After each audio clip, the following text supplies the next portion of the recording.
Good evening, you guys. Good evening. This is your boy Bill Mahari here, represent MehariNation Sports Podcast. Welcome to episode 28 of Basketball Conversations, my weekly Friday show every Friday night, 9 p.m. Central Time, right here on this channel. Much love to the entire LDBC and the basketball community. You understand what I'm saying? I hope you guys have been having a great week. You know me. I hope you guys are staying healthy, staying safe out there throughout this whole pandemic and throughout all the protesting that's been going on around the country. You know what I mean? RIP to George Floyd, Breonna Taylor, Ahmaud Arbery, all them people. You know what I'm saying? So we got some people already in the house. We got Brandon Nicholson in the house. So salute, brother. We got Lou, the writer of sports, also in the house there too. Salute, salute, man.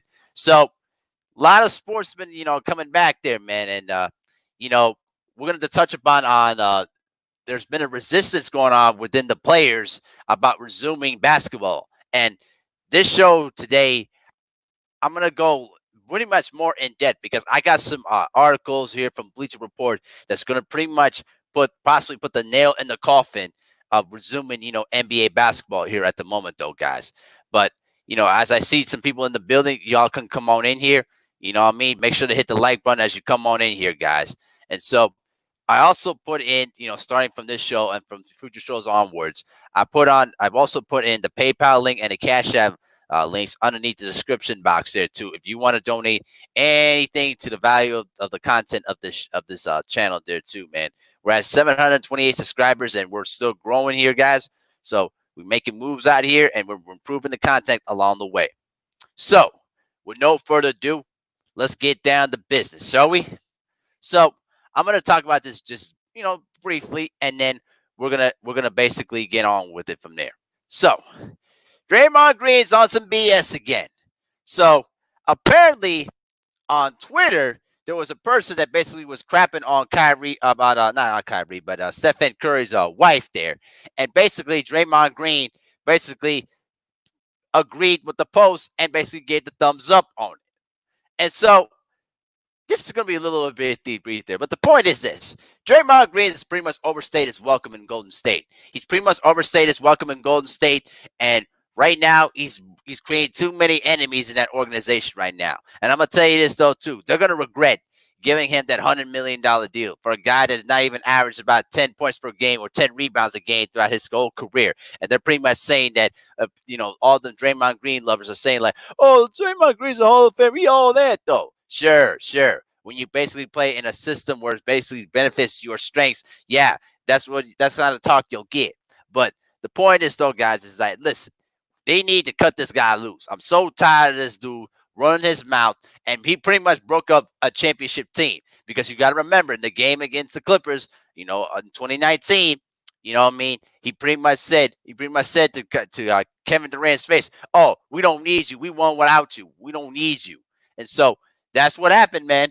And then at the end of the day, you pretty much cut Kevin Durant loose after he tore his Achilles tendon in the 2019 finals. And now you basically were without Stephen Curry. You were without Klay Thompson, with their injuries. And then you basically got exposed to what you were doing. So listen, man, don't be surprised if they're behind the scenes, doing phone calls, trying to, put up some trade rumors and everything else in between, trying to get this dude the hell up out of there because he has become too much of a cancer on that team. And when you look back on history, they're going to look back on the fact that Draymond Green was the reason why the Warriors broke up. It's not because of complacency. It's because Draymond Green's attitude and emotional outbursts were pretty much the reason why the team broke apart. You know what I mean? That's just pretty much what it is. As I see some more people in the house there, I see my loyal supporter Frank Casafomos in the house there too. Lou, the writer of sports, says it's time for the Warriors to cut him loose. I know, I agree. I definitely agree. We got also the amazing the amazing Choco Taco. What's going on, man? Salute, bro. He said trade in for a washer and a dryer. Don't know if you can get both. You'll get both, though. That's right, man. Brandon Nicholson says KD's saying that why he was out during the Clippers game, and he was for real. I know. If you listen, I already knew what was going to happen after that outburst. Man. I said, man, KD's leaving Golden State now. If you think that he's gonna stay in Golden State after that outburst, shoot. Listen, if this were anyone else, including me, if If Draymond Green said that thing to me, I'm punching right in his face. I don't care. I could take a suspension because I'm not going to let nobody talk to me that way. Especially if I'm the reason why you got 2 championship rings on the finger, considering the fact that you were the reason why the Warriors lost that 2016 NBA Finals when you were up 3-1. So, man, get this dude the hell up out of here, man.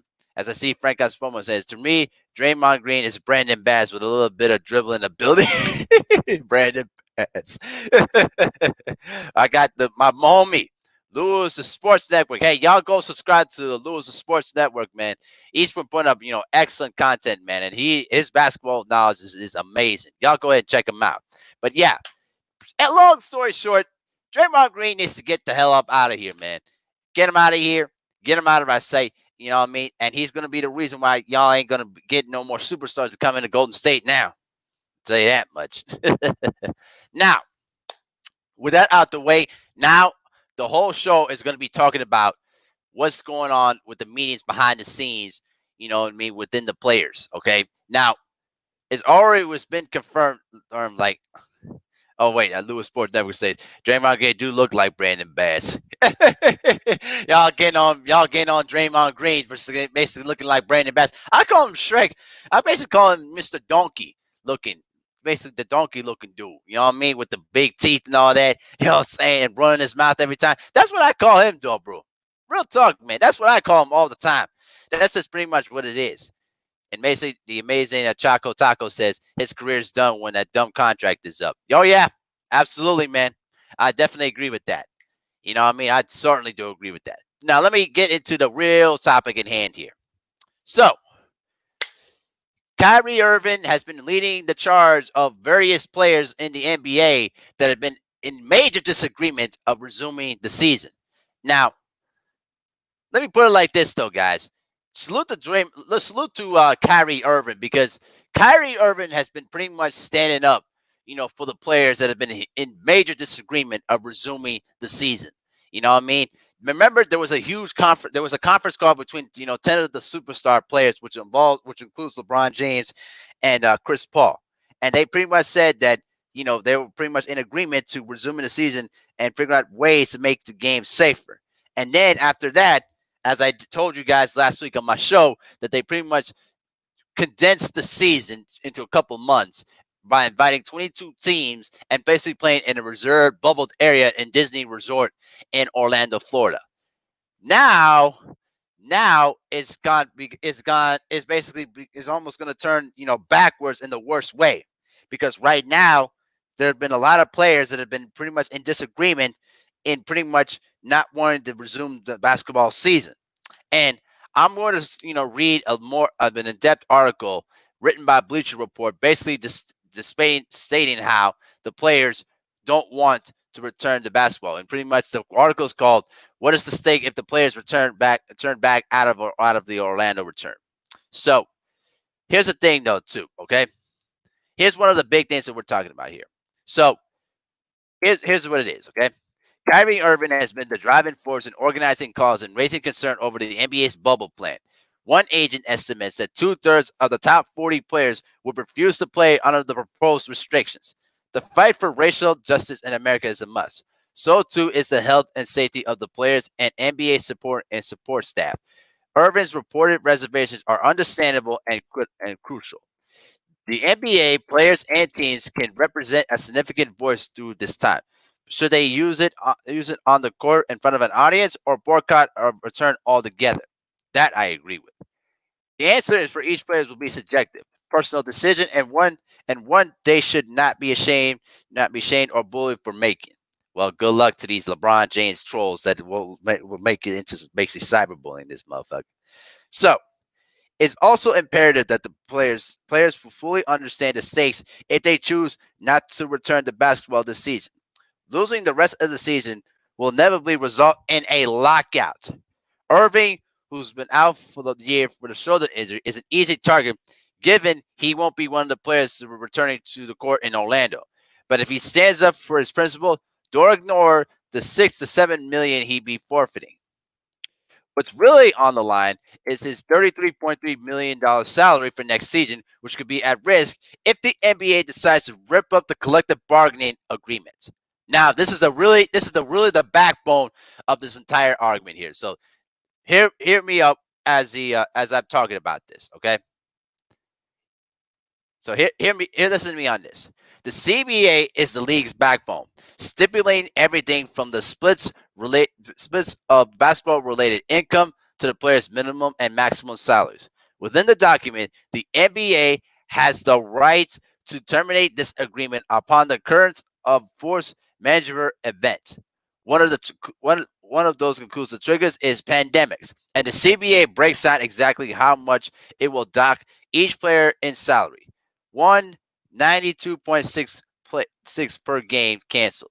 Thus far, the league and the union have been able to negotiate a solution without the NBA invoking the force majeure, even with the games officially lost from the original schedule.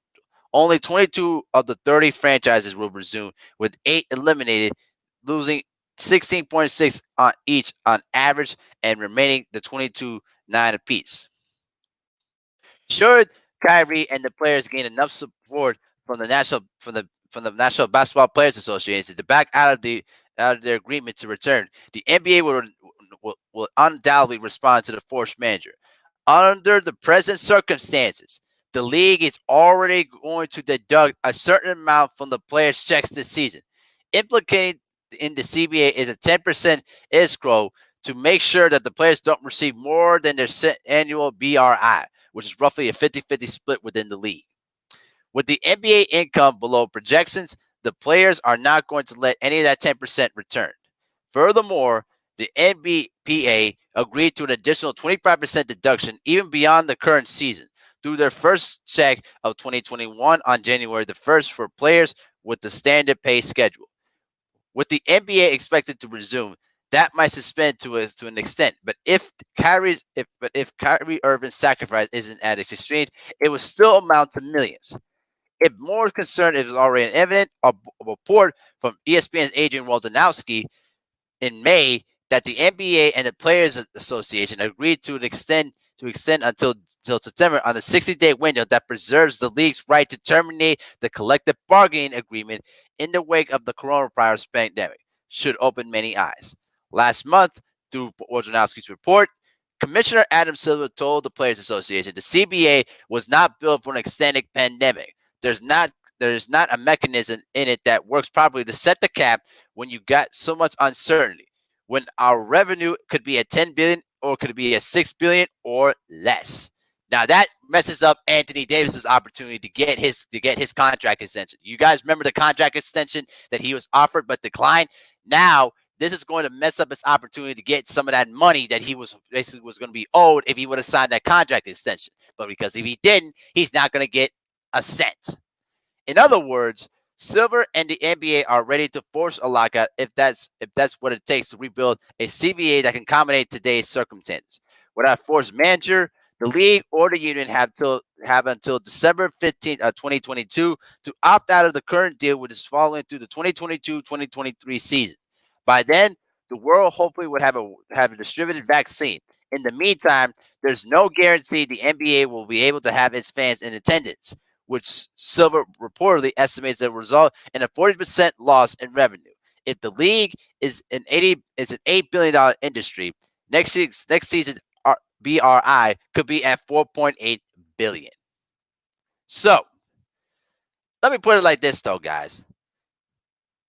Let me put it like this. This is the kind of the implications of what's going to happen if the players decide to go that route. But the thing is this, as I see a lot more people coming into the building there too. Mason Taco says this is going to look horrible on LeBron and the NBA. You can't risk, but you can't potentially say that they were willing to risk the players' health for money and the chip. Yep, that's pretty much what it is. Frank Casaformo says Kyrie's telling the flat out truth on this one. Yep, exactly. Lewis Sports Network says that's why the NBA wants to come back, so the focus can be away on that. Agendas as another way of distraction. Absolutely, that is exactly what it comes down to. You guys understand this, okay? The the league wants to resume basketball to regain some of the money that they've lost in the games that they had to cancel. But the other implication is this: they want to use basketball in a way to distract the casual people on the issues at hand here. And Kyrie has been on the front end, basically reminding people of what's been going on around the country. Okay. And so LeBron right now, listen, I want to make this very, very clear. This is not about a beef between LeBron James and Kyrie Irving. This has nothing to do with that. Kyrie is standing up for the core principles of what the many players have been voicing against about about basically resuming basketball because they were afraid of dealing with the backlash from all the seniority players that basically have clout in the Players Association. And right now, as of this moment, Kyrie Irving is basically gathering up a 150-man, you know, conference call to pretty much voice that concern and possibly, if everything goes well on their side, basically telling the NBA no. We're not going to resume. We're not going to go out to Orlando in this reserve spot and resume basketball. And so right now, the other implication is this: if they go on this route, they're going to be losing a lot of money on their paychecks. But I think if you ask most of them, there's gonna be various different answers of how they do it. But if I would have had to ask Kyrie Irving right now, I think that he would have had no problem losing most of his salary because listen, at the end of the day, this is about the core principles about what's going on here. And I definitely side with Kyrie 100% on that situation. Okay. Definitely so. So let me check out the chat here real quick. Cowboys for life. What's up, man? How you doing? He said, shaking my head. The way the media portrayed the league starting, I thought the players were down. Wow, this is going to be interesting. Oh, yeah. Oh, yeah. No doubt about it. 225 girl, what's going on, man? He said, yeah, I wasn't feeling bringing the season back. It wasn't for the right reasons. Oh, yeah, that's right. Frank Casafomo says, girl, I hear you. I'm going straight to sleep after this stream. Oh, yeah, man. Me too. But actually, I got to go back to Ticket TV live stream afterwards, though, too. So no worries about that. I won't keep you guys in for too long. You know what I mean? Lewis Sports Network says, and that's why Kyrie Jordan is saying, but the casuals won't make it because about he don't want LeBron to make win a champ. Yeah, that's right, man. Exactly. 225 girl said, I would think that the Carl Anthony Towns mother to COVID-19 would be enough for the league to say no to this basketball. Say, right. See, this is where a lot of the players right now are pretty much voicing those kind of concerns because remember, people keep forgetting this, and I keep bringing this up. Cat lost his mom due to COVID-19. Now you're asking the players to go in a specific isolated area in a state where right now COVID-19 cases are spiking through the roof because they're basically restricting the social distancing guidelines and the lockdown guidelines. And you're basically asking the players to go in an isolated area and play basketball, probably for about 4 or 5 basketball games a week. It's unhuman. There's no way that you could tell me otherwise. There's literally no way you could tell me that you're gonna start and resume the season in a state where right now, like I said, COVID-19 cases are spiking through the roof. Through the roof, I tell you. It's ridiculous, man. It's absolutely ridiculous. Frank Casafomo says, I could barely watch boxing on ESPN this week. Basketball will make it look worse. Oh, yeah, man. Absolutely.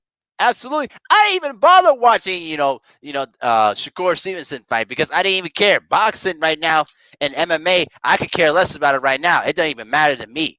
It literally does not matter to me right now. Breakout Former says, great. I totally forgot about that. See? Yep. I'm telling you, this is why channels like me keep reminding you guys about this. This is why we're here. This is why we're here to tell you about this all the time. But let me finish up about the article there, and I will post the article there too in the chat there in the description box. Okay.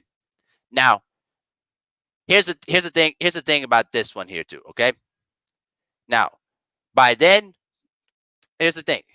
Instead of a $115 million cap for 2020 for 2021, 2022, which the NBA projected earlier this season, the figure could drop as below $100 million. This, in reality, the NBA and the Players Association have to navigate together, even with the forced manager.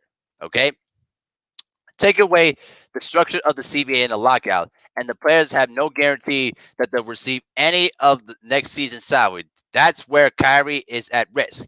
33.3 million is a lot, even for an all-star with a healthy shoe deal with Nike and other endorsements. This is where Anthony Davis is basically screwed. Once the league and the union are forced to negotiate a new CBA, there's no guarantee it results in an improved deal for players. Team owners have a deeper well of financial resources to outlast a lockout siege compared to the 450 and 500 players. For every LeBron James or Kyrie Irving, there are the dozens of minimal players who might be lucky to get more than 4 or 5 years in the league. The last negotiation that resulted in the 2017 CBA was done cooperatively without a lockout. It has proven to be a successful agreement to this point. With the pandemic offering a wrinkle of unprecedented magnitude, this 2011 CBA was more complicated, with the lockout costing the league 16 games. The players agreed to reduce their shares of the BRI from roughly 57% to the current 50% range. From an economic point of view, the players should endeavor to return, all right, both to protect their incomes for not only this season, but for future years. Preventing a lockout should paramount. Players may be able to use their financial resources to help fight racial injustices. An on-court camera platform may be the perfect means to lead the way. That Irving and others are willing to discuss other options, even if that means self-sacrifice, should be acknowledged and admired. The NBA and its players have a lot at stake. Decisions made in June 2020 will have repercussions that will be felt for many, many years to come. So yeah, guys, pretty much, this is a lot of things on the line here. So let's put it like this, okay? You guys if you guys have been on my channel for a long time, you know that I've been voicing this perspective many times on my show. Okay, that the NBA should have just came out, taken their losses, and just basically continued to keep the model structure of the CBA, and just pretty much said, listen, we're going to keep the model of the CBA, of the current CBA, but we're going to cancel the season, take our losses, and resume basketball in December. So that way you don't have to worry about ripping up the current CBA and restructuring it to try to perceive the financial implications of an ongoing pandemic here.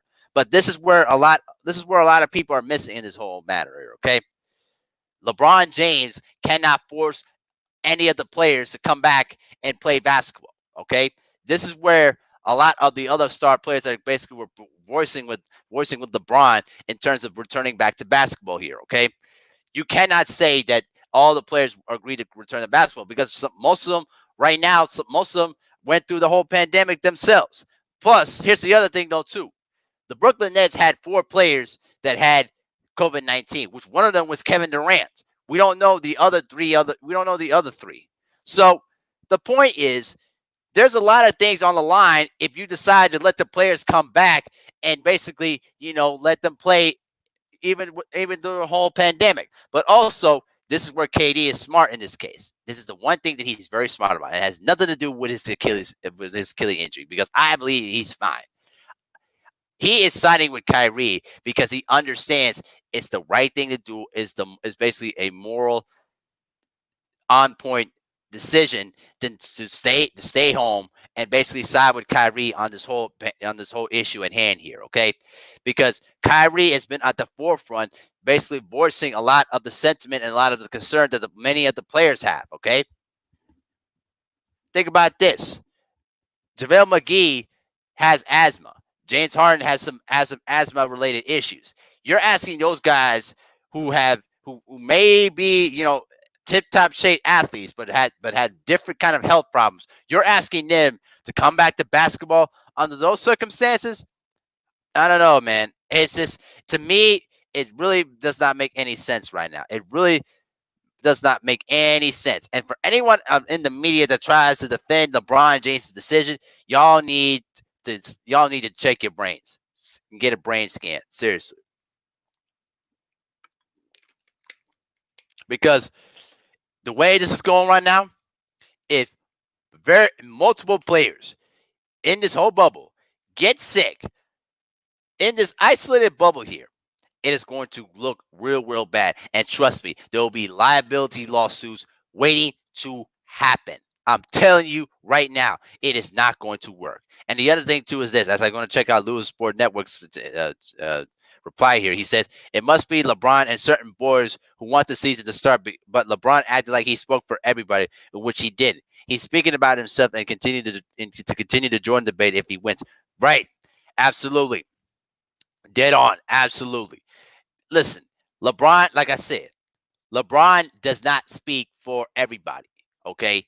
He may be the top best player. He may be one of the top best players and maybe the so-called face of the league, but he can't speak for everybody. He can't force all the players to come back and play basketball because if more players decide, oh, I don't want to play basketball because I'm worried about my family, what are you going to say?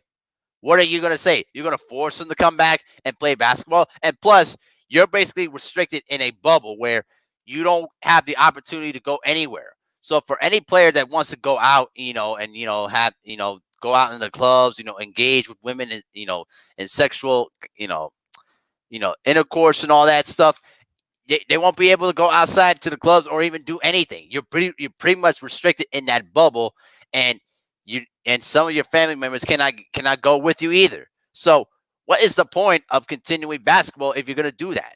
Now, the players, I'm sure a lot of the players are aware of the financial implications of not resuming basketball, and I'm sure that's pretty much weighing on their minds as they're going through that conference call, even as we're speaking right now. But what comes out of it is going to come out of two ways. Either there's going to be a split within the players that's going to force the players association to make a decision, or the players are going to pretty much side with the pretty much the guys that are pretty much voicing their concern about resuming basketball, and pretty much tell the NBA we're not gonna come back to basketball. We'll take our financial loss and we'll pretty much resume basketball by next year. That's what's pretty much what it comes down to. The amazing Choco Taco says, expect Nick Wrong to bash Kyrie. Oh, yeah, we know. Oh, yeah, we know. We definitely know where this is going.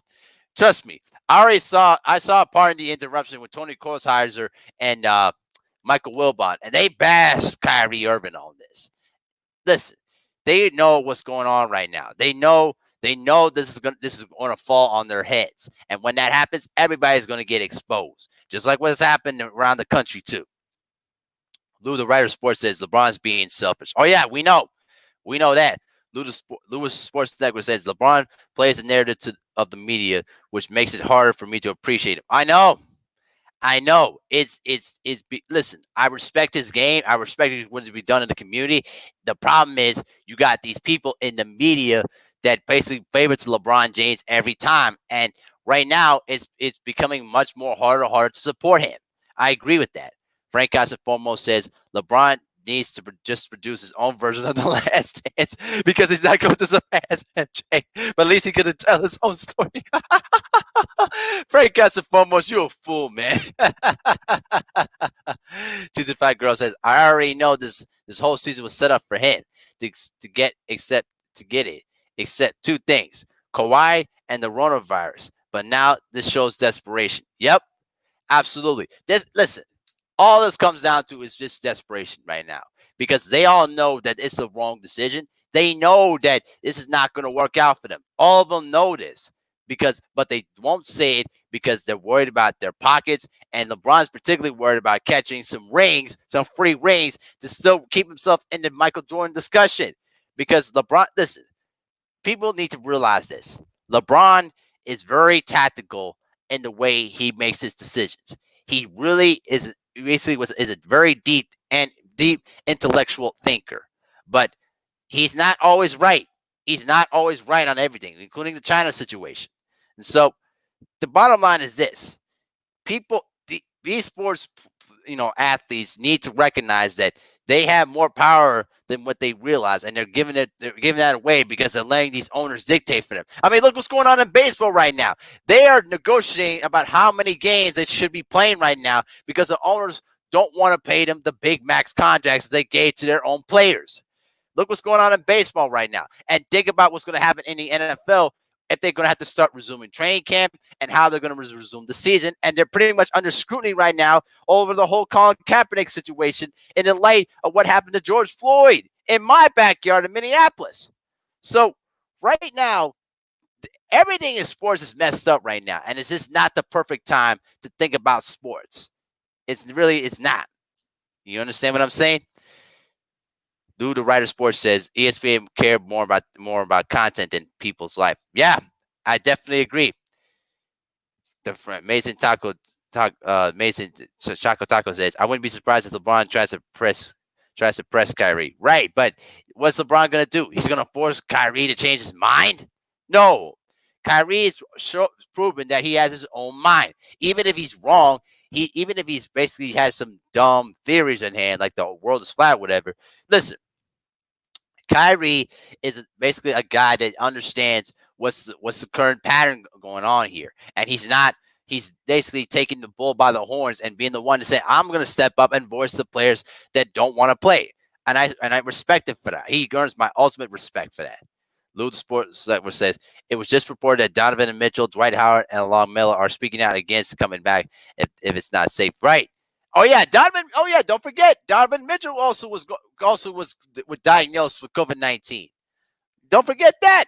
So yeah, there's other star players right now, including Carmelo Anthony, who is a friend of LeBron James that has been against playing basketball. And you know what happened to him during the season when pretty much he was not getting any chances to play until the Blazers signed him.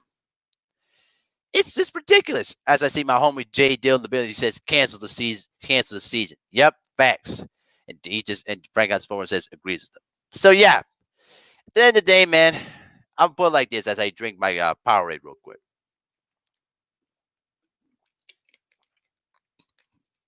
The thing is this. The NBA is in a lose-lose situation. Because if they cancel the season, they're going to lose a lot of money. But if they resume the season and more players get sick, then there's going to be liability lawsuits waiting to happen in court.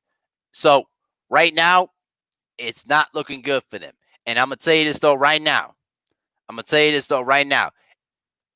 This is going to end up really, really bad, and it's going to explode on their heads, and it is going to expose them really, really badly. And keep this in mind.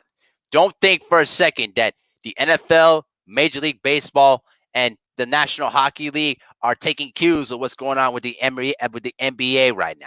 Because trust me, if this turns into a huge liability lawsuit where they end up losing millions of dollars because number of players got sick, trust me, the other leagues don't want to go through that. Trust me, they don't. I know the NFL doesn't. No, they don't. MLB doesn't either. All right? I don't know what the NHL stance is, but I'm sure they don't want to go through that either. But at the end of the day, the thing is this. We have to recognize that we need to stop thinking about ourselves to think about what's best interest for everybody. Okay. The thing is this. I don't like how the NBA has basically pushing this whole thing from the beginning. Because when the games got canceled, everybody got shocked over that. I wasn't initially shocked at all because I knew, because when the COVID thing was kicking to a head, I said, man, they're going to shut down the season. Right now, this is really going to end up real, real bad. Really do. Breakout Foremost says, if they do play and LeBron doesn't win, what they're going to say, they can add to his Last Chance documentary. Well, I don't know if there's any good documentaries that's going to make LeBron look good. I'll tell you that much. And J. Dill says Last Chance. I know. No, I think Netflix already got that right. They call it Last Chance U. So, you know. Mason Choco Taco says the NBA can potentially be dissolved from this. Right, absolutely. Lou Sports Network says Frank he will blame it on COVID and his schedules will fall for it. Oh yeah, we know. We all know this. We know. So at the end of the day, man, this is going to end up real bad. Lou Writer Sports says if LeBron James wants to play basketball, so go on 2K and play that in the ESPN 2 tournament. I don't think he plays video games, so I don't think that matters at all. So, but yeah, I really think right now this is really going to end up really, really bad. This is going to end up bad, and it's going to make the league look real, real bad. All right. Now, the bottom line is this: with many of these players having reportedly expressed their concerns about resuming the season, all right, in these calls, some of the players have also talked about a lot of the processing and the police brutality in the nation. And Kyrie has been pretty much at the forefront saying, "Listen, basketball should be the one thing we shouldn't even have to worry about right now." So it's what are they gonna do? Are they gonna blackball Kyrie Irving like they did to Craig Hodges and Mahmoud Abdul Rauf? I don't think they will, but you can't be surprised if they decide to go that route either. So at the end of the day, man, I'm gonna keep voicing it, and until it keeps ringing through. LeBron is wrong, and he knows he's wrong. But right now, he's being selfish about this. And when you look back, when people are looking back on this, they're gonna look and they're gonna say, why didn't LeBron support Kyrie in basically canceling the season to protect the integrity of the players? Why didn't LeBron support that? All right, they're gonna look back on that just similar to how Michael Jordan refused to talk about politics back then when he was a player too. So that's pretty much what it is, though, guys. Lewis Sports Network says, I wonder if LeBron's fixed his hairline like 2K brings up batch updates. Oh my God, y'all fools, man. Frank House's former said, exactly that will look like Jay Dill. He said, nobody wants to see the summer pro league. Yeah, I know, because you can't even play defense. You can't even touch each other. So how are you gonna play aim defense in there, man? So, but yeah, man, this is really gonna end up real, real bad, man. So that I pretty much voiced about what I felt about it. So I'm gonna go ahead and end it on that. I'm gonna go back to Ticket TV's live stream, and join in on the conversation and debate some more trolls along the way. But next week I'm gonna have a debate panel, with some of the LDBC brothers, and we're gonna discuss a lot of different topics there too. So next week we'll have debate night. We'll bring some people in, have a little debate night there too. You know what I mean? But if you guys want to join in on the debate though too, make sure to hit the comment section and let me know if you want to debate or not. And then I'll make sure to send you guys links next Friday for the debates though, okay? So you know what I mean? But I'm going to go ahead and shut it down for now though, guys. But I'm going to go back to Ticket TV live stream. So y'all check me out over there. Make sure to smash the like button on the way out there too. And also share the live stream to your social media platforms and spread the word about the channel though too. You know what I mean? We're getting closer to the 1,000 subscriber mark there too, but I'm gonna need your help to make sure to spread the word about the channel though too, man. So as long as I can do my part to push out more content, make sure to do your part to spread the word about the channel. You know what I mean? Let people know about it though too. But at the end of the day, man, stay safe out there. But this is Abil Mahari, representing MehariNation Sports Podcast for episode 28 of Basketball Conversations. I want to thank all the people in the chat for their continuous support. Much love to the entire LDBC, and y'all have a great weekend. I'll see y'all next week. Take care, guys.